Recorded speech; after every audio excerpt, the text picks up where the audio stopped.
Assalamualaikum warahmatullahi wabarakatuh.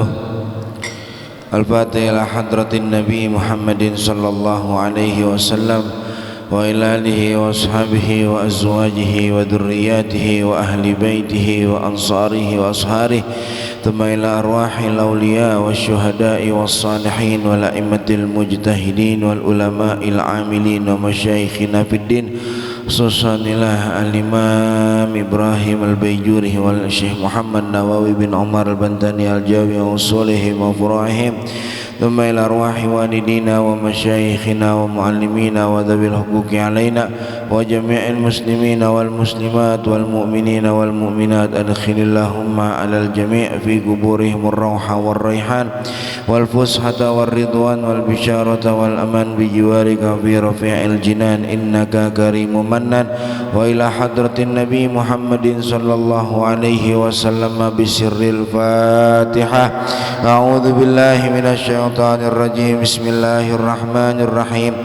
Alhamdulillahi rabbil alamin arrahmanir rahim maliki yaumiddin iyyaka na'budu wa iyyaka nasta'in ihdinas siratal mustaqim siratal ladzina an'amta 'alaihim ghairil maghdubi 'alaihim waladdallin rabbighfir lana wa liwalidayna amin.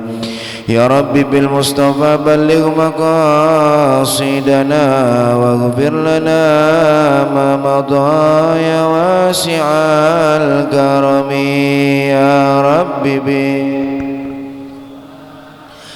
maqasidana waghfir lana ma madha ya wasi'al karami. Lam yahtalim qattu taha mutlaqan abadan wa ma tata'aba aslan fi mada zamani. Ya Rabbi bil Mustafa balligh maqasidana waghfir lana ma madha ya wasi'al wa qalbuhu lam yanam wal aynu kana asad wa la yara zillahu fi syamsi dhu fitani. Ya Rabbi bil Mustafa balligh maqasidana waghfir lana ma madha ya wasi'al katfahu qad allata qauman idza jalasu indal wiladati sif ya dabi mukhtatani. Ya Rabbi bil Mustafa balligh maqasidana waghfir lana ma madha ya wasi'al karami. Allahumma salli wa sallim wa barik alaihi wa ala alihi. Al-Fatihah. Bisiril Fatihah. A'udzu billahi minasyaitonir rajim. Bismillahirrahmanirrahim. Alhamdulillahi rabbil alamin arrahmanir rahim maliki yaumiddin iyyaka na'budu wa iyyaka nasta'in ihdinas siratal mustaqim siratal ladzina an'amta 'alaihim ghairil maghdubi 'alaihim waladdallin rabbighfir lana wa liwalidayna amin.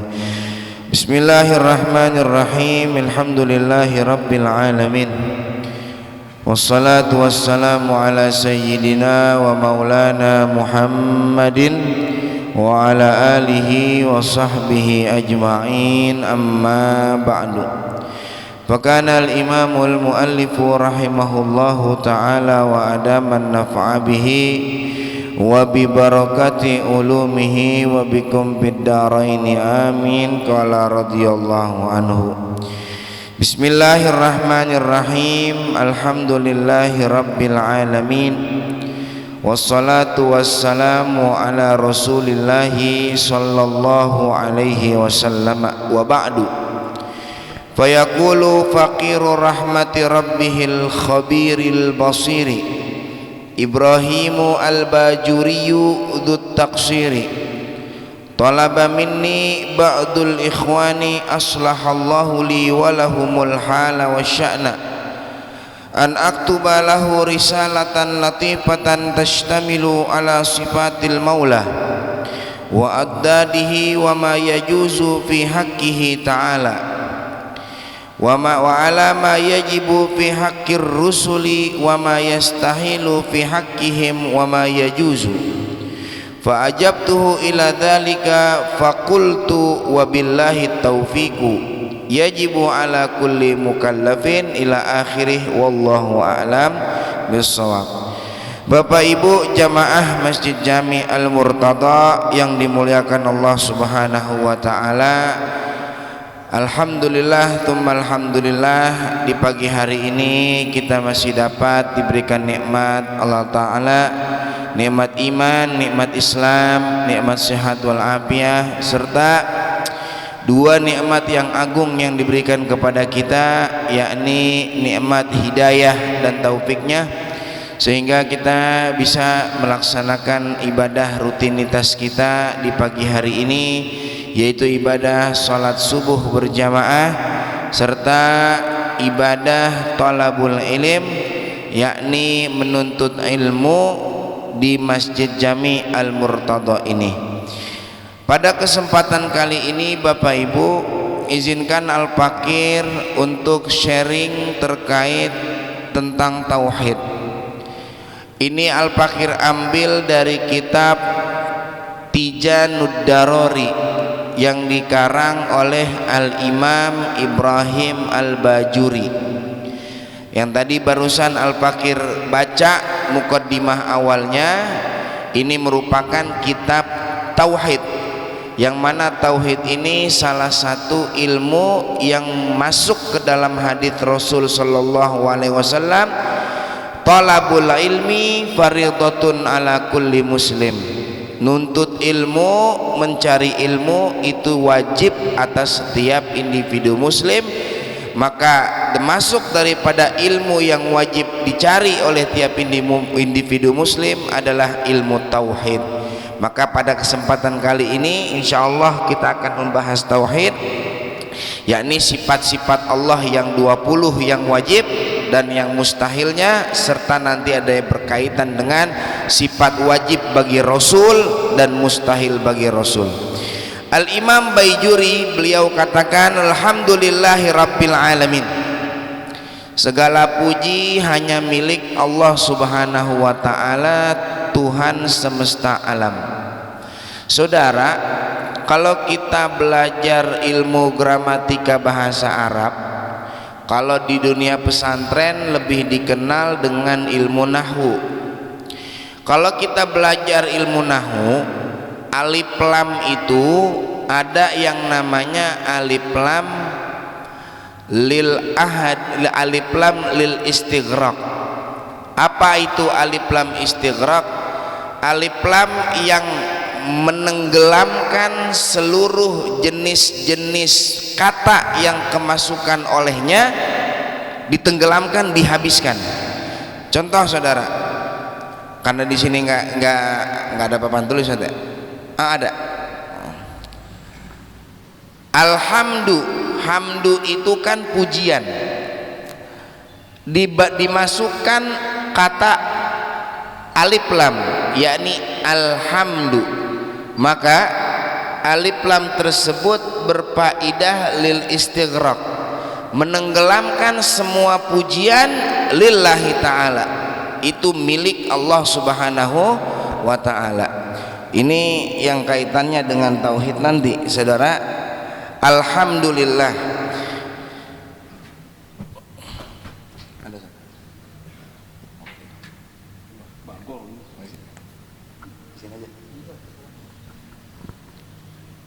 Alhamdulillah, kalau kita tulis bahasa Arab kan begini, alhamdulillah.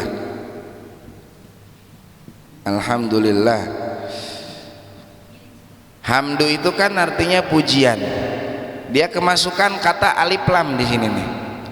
Ini alif lam kalau kita belajar nahwu, dulu saya belajar sama Al-Maghfurlah Abu Yaki Abdurrahman Nawi, ini dinamakan alif lam lil istighraq.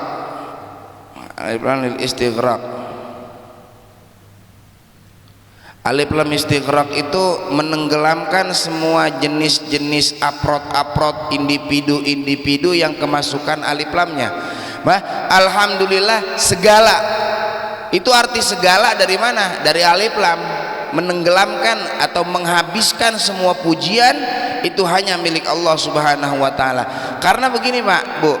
Karena nanti pujian itu nanti ada kebagi menjadi 4. Yang pertama ada namanya hamdul qadim alal qadim. Pujian Allah taala bagi Allah taala sendiri. Contohnya Allah taala berfirman di dalam Al-Qur'an, innallaha ala kulli syai'in qadir wa kanallahu ala bikulli syai'in ilma. Contoh dan lain sebagainya. Banyak di dalam ayat Quran Allah taala memuji dirinya sendiri. Ini pujian bagi Allah, dari Allah untuk Allah taala. Yang kedua ada namanya hamdul qadim alal hadith. Pujian Allah taala untuk makhluk.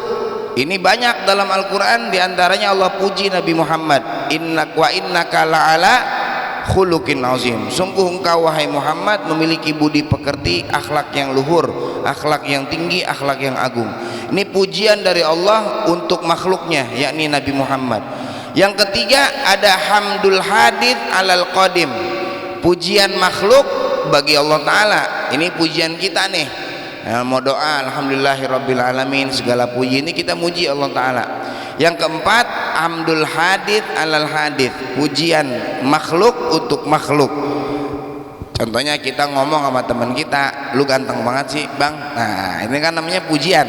Pujian ini pujian dari makhluk untuk makhluk. Nah 4 pujian tersebut semuanya dihabiskan atau ditenggelamkan itu hanya milik Allah Subhanahu wa ta'ala. Jadi saudara, sejatinya kalau kita dipuji oleh teman kita, kalau kita dipuji oleh orang lain, sebetulnya pujian itu bukan milik kita.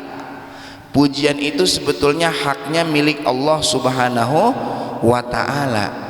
Ya, kayak misalnya saudara, kalau kita tahu kita punya teman mukanya rada-rada kurang tapi cakep, kemudian didandanin sama tukang make up, kata kita pas udah didandanin jadi cantik banget lu ya tuh. Kira-kira nih dia sadar diri apa kagak dikata begitu tuh? Hah? Yang bikin gua cantik sebetulnya bukan gua diri nih, tukang make up yang bikin gua cantik. Maka begitupun dengan kita saudara, saat kita dipuji orang lain, yang bikin orang lain menilai kita itu baik, nah, dan dipuji bukannya kita tapi Allah Subhanahu wa ta'ala. Karena Allah ta'ala yang nutupin aib kita. Ya Allah, orang luar biasa alim banget, ya Tuhan tutupin aibnya. Coba kalau Tuhan buka aibnya, nggak bakal mau ngaji sama dia. Saudara, saya bisa ngajar di sini di depan saudara karena Tuhan tutupin aib saya. Coba kalau Tuhan buka aib saya yakin saudara nggak ada yang mau ngaji sama saya. Nah, maka pujian itu semuanya hakikatnya adalah milik Allah Subhanahu wa ta'ala. Makanya di sini musannif membuka kalimat iftitahnya dengan alhamdulillahi rabbil alamin. Wassalatu wassalamu ala Rasulillah. Salawat dan salam ini tercurahkan kepada Rasulullah sallallahu alaihi wasallam. Wa ba'du ay wa ba'dal basmalah wal hamdalah wassalah. Fa yaqulu faqirur rahmati rabbihil khabir. Berkata seorang yang fakir, yang butuh rahmat Tuhannya yang maha tahu, al-basir dan yang maha melihat. Siapa? Ibrahimu al-Bajuriyu, yakni Syekh al-Imam Ibrahim al-Bajuri. Beliau lahir di Bajur, kota Bajur tahun 1783 Masehi atau 1198 Hijriah, abad ke-11 Hijriah. Beliau ini saudara Grand Syekhnya Al-Azhar Kairo di abad 12 Hijriah. Jadi abad 11 Hijriah itu Universitas Kairo itu punya Grand Syekh ini Imam Bajuri. Ini Imam Bajuri, beliau yang ngarang kitab Hasyiyah Al-Bajuri ala Fathil Qorib. Kalau kita baca kitab Fathul Qorib tuh yang tentang fikih, itu ada syarahnya lagi. Nah, syarahnya itu disyarahkan oleh Imam Bajuri ini, Grand Syekhnya Al-Azhar ini. Beliau punya syarah Hasyiyah Imam Bajuri, yang mana dalam kitab tersebut beliau punya guru namanya Syekh Muhammad Al-Fadhali. Syekh Muhammad Al-Fadhali beliau katakan boleh bagi orang yang nggak mampu untuk berkurban kambing ataupun sapi agar taklid kepada pendapatnya Abdullah ibn Abbas radhiyallahu anhuma. Dalam kitab Imam Bajuri itu disebutin nama Imam Bajuri itu gurunya merintahin orang yang nggak mampu berkurban kambing, nggak mampu berkurban sapi, boleh ngikutin pendapatnya Abdullah bin Abbas. Apa? Cukup dan sah dijadikan kurban walaupun dari seekor ayam ataupun bebek. Jadi kalau mau korban ayam sama bebek ngikutin pendapatnya Abdullah bin Abbas, ini sah korbannya ya. Cuman nih saudara, kalau disampaikan sampai sini aja, besok akhirnya Masjid Al-Murtado jadinya nggak ada yang korban kambing, nggak ada yang korban sapi, jadi akhirnya korban ayam semuanya nih ya. Sebab kalau ini udah titik selesai udah. Ini bagi saudara, ini pendapat yang lemah. Pendapat lemah itu dhaif namanya. Pendapat dhaif tidak boleh dipatwakan selain pada pengajian. Dan kalau mau diamalin, amalin diri sendiri, jangan pakai bawa ke masjid. Kalau mau korban pakai ayam, korban di rumah aja, jangan pakai dibawa-bawa tuh ayam ke masjid ya, terakhir jadi bahan omongan. Udah kalau mau bawa korban ayam sendiri di masjid. Nah, ini beliau yang ngomong, Syekh Muhammad Al-Fadhali. Bang, orang yang nggak mampu berkorban kambing, berkorban sapi, maka boleh bagi dia mengikuti taklid kepada Imam Abdullah bin Abbas bahwa cukup daripada berkurban yaitu walau dengan seekor ayam. Pun demikian akikah, kata beliau juga sama, jadi juga akikah dengan ayam. Nah, ini kan ada yang seneng nih kalau begini nih, alhamdulillah gue belum akikah, mau beli kambing 2 kagak mampu, kalau ayam 2 sih gue mampu dah, alhamdulillah. Nah, mau akikah pakai ayam saudara, silakan akikah, cuman jangan ngata ke orang lain kalau kita akikah. Ayo aneh ngundang di rumah makan-makan, acara apaan tumben nih antum ngundang-undang, aneh akikah, alhamdulillah baru ada rezeki, wah Allah, alhamdulillah. Masuk ke dalam rumahnya, dia makan daging ayam. Akhirnya sama tetangganya, nih akikah apaan pakai ayam, kan begitu jadinya tuh. Nah, kalau mau ngundang akikah, undang aja. Nah, mau ngundang di rumah makan-makan, acara apa ya, alhamdulillah ada rezeki, makan aja di rumah, udah begitu aja, nggak usah pakai ngasih tahu kalau itu akikah. Apalagi pakai baca maulid begitu, dia dikeliling-kelilingin lagi ya, udah umur 50 tahun pakai dikeliling-kelilingin juga, udah ora pantas ya. Paham nih saudara ya. Nah, ini Imam Bajuri yang ngarang, Dzut Taksiri, yang memiliki banyak kelalaian. Kata beliau, tolaba minni ba'dul ikhwan, meminta kepada aku sebagian saudara-saudaraku yang muslim, an aktubalahu risalatan latifatan, agar aku menulis bagi mereka akan sebuah risalah yang tipis, tashtamilu ala sifatil maula, yang mencakup tentang sifat-sifat Allah subhanahu wa ta'ala, sifat wajib maksudnya. Ini sifat wajib Allah saudara ada 20. Kok jadi dibatasin Ustaz? 20 kan kesempurnaan Allah Ta'ala tiada batas katanya. Kok dibatasin sama ulama jadi 20 saudara? Ini yang 20 bukan kita membatasi sifatnya Allah, bukan. 20 sifat ini yang masuk ke otak kita. Adapun kesempurnaan Allah mah memang nggak ada batasnya, cuman yang masuk ke otak kita dari berbagai dalil-dalil hadis dan Quran itu sama ulama cuman ditulis 20 sifat doang. Adapun sifat Allah Ta'ala sejatinya mala nihayatalahu, tidak ada habisnya. Kesempurnaan Allah nggak ada habisnya.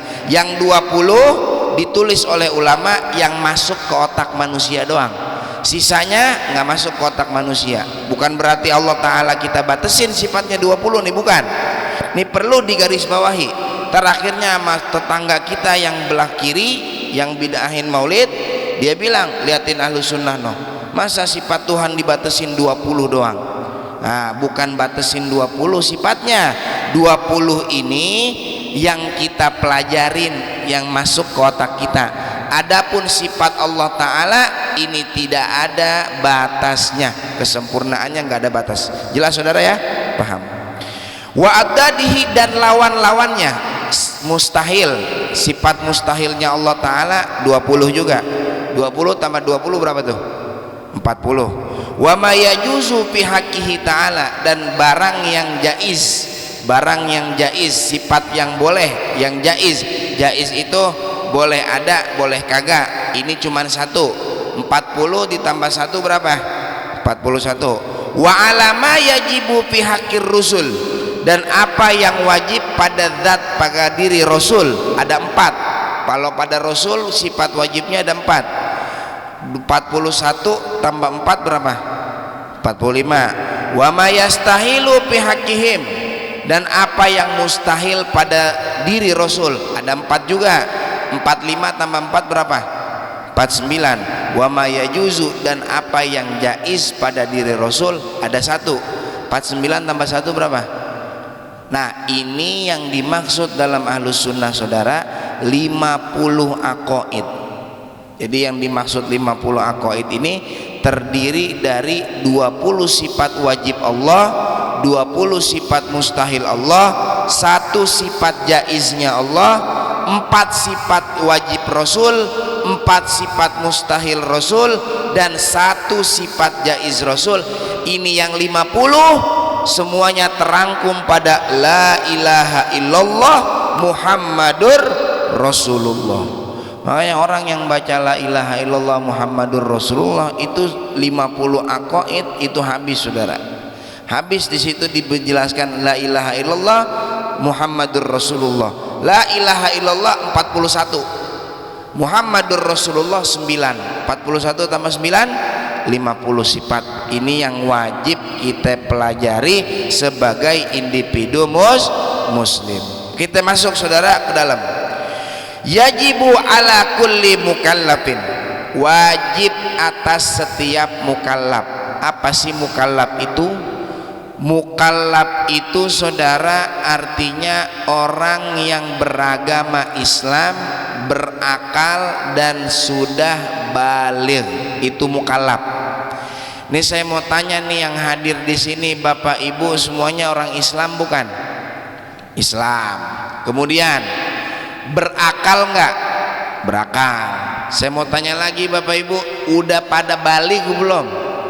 Udah bukan balik lagi Ustadz, udah bolak-balik, udah bolak-balik. Nah, itu namanya mukallaf. Nah, kita yang muslim berakal sudah balik, ini kita dinamakan mukallaf. Wajib atas tiap mukallaf. Berarti buat kita nih, wajib tiap-tiap mukallaf, berarti buat kita. Awas saudara, di sini ada kata yajibu ala. Ntar kalau kita bahas tentang tauhid ada yajibu fi. Sebab hukum itu ada 3 nantinya. Ini saya hapus dulu. Yajibu ala, yajibu fi, ini terkait dengan hukum. Hukum itu ada 3, ada hukum akal, ada hukum syara, ada hukum adat. Hukum ada 3, ada hukum akli, ada hukum syar'i, syariat, ada lagi yang ketiga hukum adi. Adi itu hukum adat. Yajibu ala kulli mukallafin, wajib atas setiap mukallaf. Di situ ada kata yajibu ala saudara. Kalau kita baca kitabnya yajibu ala. Yajibu ala ini menunjukkan hukumnya hukum syar'i. Apa itu hukum syar'i? Hukum yang Allah Ta'ala tetapkan bagi mukallaf karena perbuatannya. Ada perbuatan di situ, maka di situ ada hukum. Ya, contohnya wajib, sunnah, makruh, haram, mubah. Ini 5 hukum dalam hukum syariat. Saya ulangin, wajib, sunnah, haram, makruh, mubah. Ini yang dinamakan hukum syariat. Ini cuma 5 doang, Pak. Hukumnya bid'ah, kagak ada hukumnya bid'ah. Ngaji di mana hukumnya bid'ah? Hukum cuma 5 dalam syariat: wajib, sunnah, haram, makruh, mubah. Ada bid'ah nggak? Bid'ah ada nggak? Kagak ada. Ada orang, nah itu orang pada geroyokan mendatang maulid, hukumnya bid'ah. Ngaji di mana hukumnya bid'ah? Justru nambah-nambahin hukum itu hukumnya itu jadi bid'ah. Karena hukum ada berapa tadi? 5: wajib, sunnah, haram, makruh, mubah. Bid'ah kagak ada. Kata orang, tahlilan hukumnya bid'ah, maulid hukumnya bid'ah. Ngaji di mana abang hukumnya bid'ah? Hukum itu cuma 5, ya, nggak ada hukum bid'ah. Jelaskan nih saudara sampai sini nih, paham ya? Ini terkait tentang perbuatan mukallaf, Pak, Bu. Memang kalau ngaji tak ngajar tauhid ini emang agak berat. Beratnya kenapa? Sebab kita harus masang akal kita baik-baik. Ini udah pengajiannya subuh, ngajinya tauhid. Ini rentan-rentan orang apa namanya ngantuk kan kalau begini nih. Makanya mohon selama pengajaran tauhid ini otak kita, akal kita gunakan untuk berpikir, saudara. Karena tauhid ini nanti kaitannya sama yang hukum akli, hukum akal. Harus dengan akal dia, rasional. Ini kita ngomongin hukum syariat dulu biar paham. Wajib, sunnah, haram, makruh, mubah. Ini kaitannya dengan perbuatan mukallaf. Awas, dengan perbuatan mukallaf. Ingat, hukumnya itu terkait tentang perbuatan mukallaf. Saya mau tanya sama Bapak Ibu, anjing hukumnya apa, Bu? Bu, anjing hukumnya apa? Haram. Bapak, anjing hukumnya apa, Pak? Haram. Nah, pertanyaannya salah. Kenapa pertanyaannya salah? Sebab hukum itu kaitannya kan tadi saya udah bilang dengan perbuatan. Anjing perbuatan apa bukan? Bukan. Kalau begini, makan anjing hukumnya apa? Baru haram. Kenapa? Karena ada perbuatan di situ. Apa perbuatannya dia? Makannya. Ya, anjing lewat depan masjid hukumnya apa? Wah, haram. Iya, mengapa sih orang dong lewat depan doang? Ya, ribet-ribet banget. Lewat doang dia, lewat doang. Hukum itu kaitannya dengan perbuatan. Maka kalau bahasa musannif, yajibu ala kulli mukallafin, wajib atas setiap mukallaf, berarti ini hukumnya hukum syariat. Apa itu hukum wajib dalam syariat? Ma yuthabu ala fi'lih wa yu'aqabu ala tarkih. Diberikan ganjaran pahala bagi yang ngerjain dan diberikan siksa atau dosa bagi yang meninggalkan. Maka ngaji tauhid hukumnya wajib, dikerjain dapat pahala. Nggak ngaji tauhid berarti berdosa. Berapa banyak orang yang udah nggak tahu sifat wajib Allah Ta'ala, wujud kidam bako mukhalafatul hawadis. Meskipun dia mukmin dan meninggal bawa iman, tetap mata alal isyan, dia mati atas maksiat kepada Allah Ta'ala. Bahkan kata ulama, orang yang hidupnya nggak sempat belajar sifat 20, maka meninggalnya su'ul khatimah. Na'udzubillah, jangan sampai kita masuk dalam golongan tersebut. Mudah-mudahan, amin ya rabbal alamin. Nah, ini yang dimaksud dengan hukum syariat. Jadi terkait dengan perbuatan mukallaf. Kemudian ada lagi hukum adi. Saya ngomongin hukum akal ntar belakangan, karena ini kaitannya sama tauhid. Hukum adi itu hukum yang kaitannya tentang sebab dan akibat. Sebab musabab namanya. Kadang-kadang sebab ada, akibat ada. Kadang-kadang sebab ada, akibat nggak ada. Belum pasti kalau ini mah. Contoh, api membakar. Ini kan hukum sebab akibat. Ada api, akibatnya membakar. Ini hukum sebab akibat. Tapi hukum sebab akibat itu nggak selamanya pasti. Kadang-kadang sebabnya ada, akibatnya nggak ada.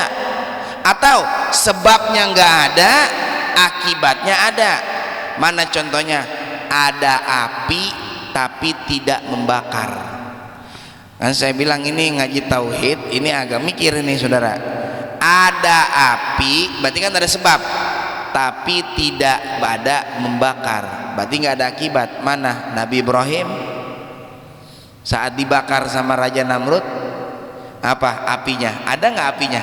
Ada. Kuni bardan wasalaman ala Ibrahim. Apakah ada membakar di situ?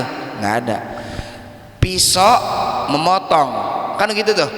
Sebabnya pisau, maka akibatnya memotong kan? Tapi ada pisau nggak memotong. Mana? Nabi Ismail alaihi salam, pisaunya ada tapi memotong kan Nabi Ismail? Enggak. Makan kenyang, kan gitu ya? Enggak makan lapar. Tapi ada enggak makan tapi kenyang. Maksudnya gimana sih Ustaz? Enggak makan tapi kenyang. Maksudnya gimana? Rasulullah Shallallahu Alaihi Wasallam 7 hari 7 malam enggak makan. Sahabat tanya, ya Rasulullah, itu 7 hari 7 malam kagak makan, kagak lapar ya Rasul? Apa jawaban Rasulullah? Abitu inda Rabbi wa huwa yut'imuni wa yusqini. Aku bermalam di sisi Tuhanku selama 7 hari 7 malam. Wa huwallazi yut'imuni wa yusqini. Dialah yang memberi aku makan dan dialah yang memberikan aku minum. Sebabnya nggak ada makan, tapi akibatnya ada kenyang aja. Kenyang aja. Paham nggak nih saudara sampai sini nih? Paham? Belajar jadi pinter. Itu kan hukum sebab akibat. Ada sebabnya yakni belajar, maka akibatnya pinter. Tapi belum tentu. Ada belajar kadang-kadang nggak jadi pinter.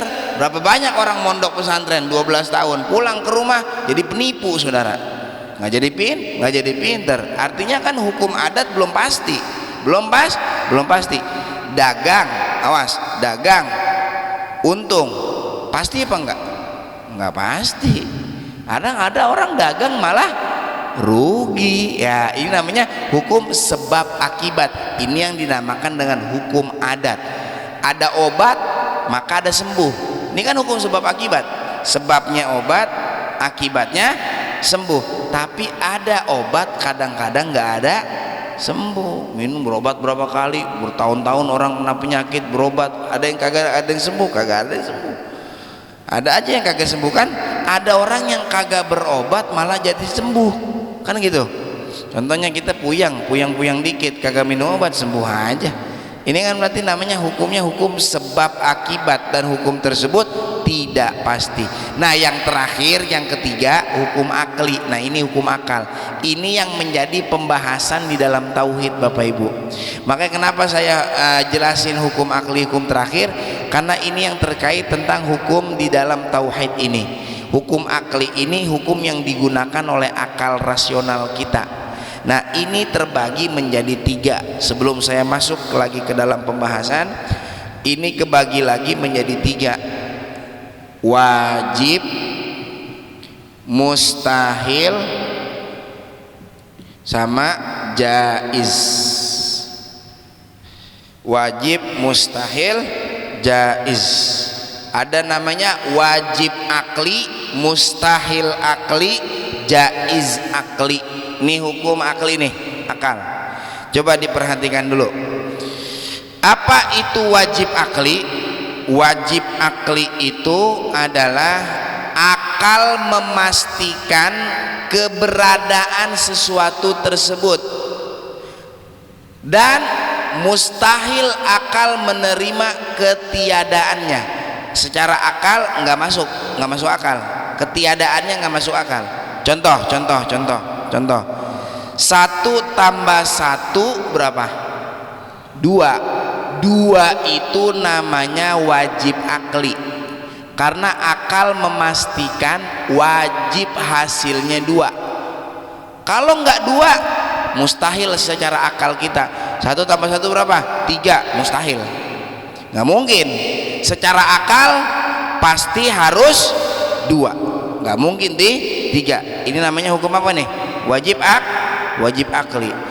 Kalau dalam contohnya keseharian kayak gitu. Nanti kalau kita masuk ke dalam pembahasan tauhid, wajib akli itu Allah Ta'ala bersifat maujud atau bersifat wujud. Allah wajib secara akal bersifat wujud. Kok wajib secara akal bersifat wujud? Sekarang begini bang, dalam diri kita ada perbuatan yang kita upayakan, ada perbuatan yang nggak bisa kita upayakan. Perbuatan yang bisa kita upayakan contohnya seperti makan, minum, ya, naik motor, jalan kaki, lari. Itu namanya perbuatan yang bisa kita upayakan dengan usaha kita. Ada perbuatan yang nggak bisa kita upayakan dengan usaha kita. Mana contohnya? Detak jantung. Siapa bapak ibu di sini yang bisa mengupayakan detak jantungnya masing-masing? Ada nggak? Bentar, aneh pengen gerakin jantung aneh dulu nih, detakin jantung aneh dulu. Kan nggak mungkin. Detaknya sendiri tuh jantung kan, gitu. Lagi, kuku memanjang. Apakah upaya bapak ibu situ? Nggak. Rambut memanjang. Apakah ada upaya bapak ibu di situ? Kalau saudara nyukur rambut saudara, kemudian rambutnya jadi panjang tuh, coba kalau kita keset tuh pala kita, apa di dalamnya ada benang rambut?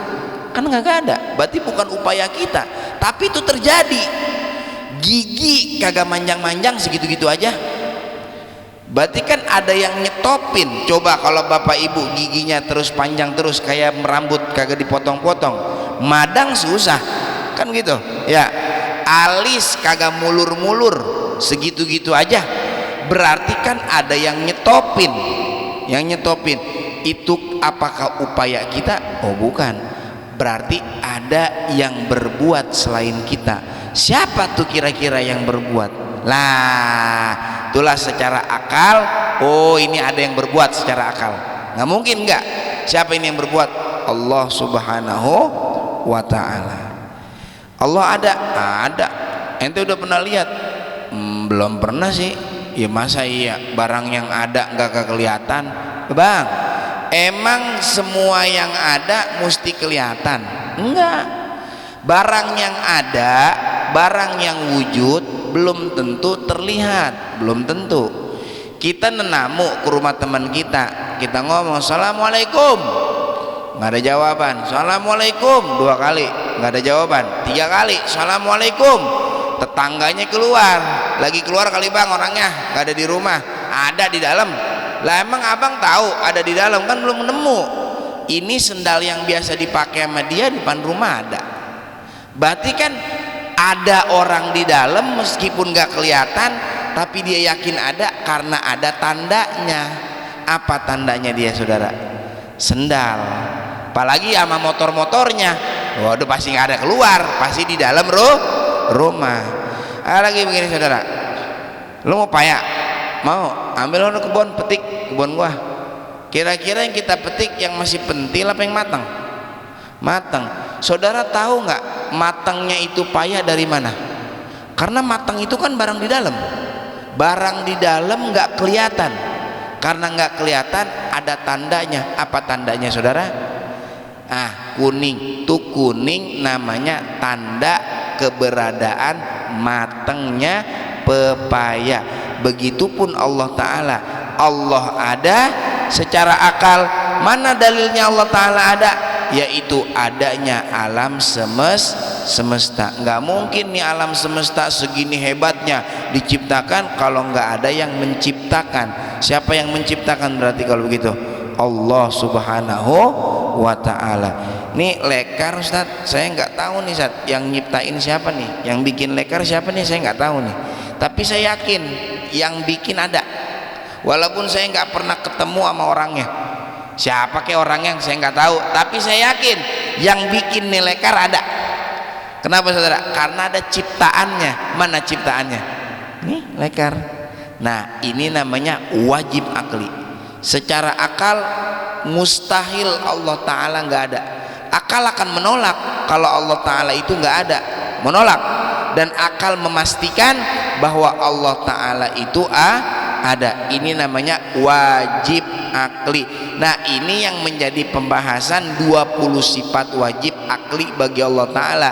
Wujud qidam baqa mukhalafatu lil hawa zikiyamuhu binafsihi wahdaniyah rat iradat ilmu hayat sama basar kalam qadiran muridan aliman hayan sami'an basiran mutakalliman. Itu 20 sifat wajib akli bagi Allah Subhanahu wa Ta'ala. Ini kita belum masuk satu nih, belum nih tentang wujud belum. Tadi kan baru contohnya doang ya, baru contohnya doang. Kemungkinan tentang wujud kita akan bahas di pertemuan bulan depan, berarti insya Allah mudah-mudahan pada sehat wal afiat. Ustaz, kalau wujud aja bulan depan, ini mau rapih 50 sifat kira-kira ngabisin ya 50 tahun kali Pak, mungkin bisa jadi baru kelar ngaji sifat 20 ya kan, ngajinya sebulan sekali ya, sebulan sekali juga belum tentu satu sifat habis dibahas. Karena besok nanti kita pembahasan tentang wujudnya Allah Ta'ala, ini panjang penjelasan wujud. Bab bukan hanya dari sisi tauhid saja yang akan saya bahas, tapi implikasi daripada pemahaman wujud itu diterapkan di dalam kehidupan sehari-hari kita itu bagaimana implementasinya. Ini masuk ke ranah tasawuf. Dari sifat wujudnya Allah, apa yang kita bisa lakukan dalam kehidupan sehari-hari kita, ntar saya akan sambungin di pertemuan yang akan datang. Mudah-mudahan pada sehat afiat semuanya, amin amin ya rabbal alamin. Ma'asyiral muslimin, bapak-bapak yang dimuliakan Allah Subhanahu wa Ta'ala, mungkin ini saja yang dapat Al-Fakir sampaikan. Kurang lebihnya Al-Fakir mohon maaf. Mudah-mudahan manfaat adanya, amin ya rabbal alamin. Hadanallahu wa iyyakum ajmain. Assalamualaikum warahmatullahi wabarakatuh.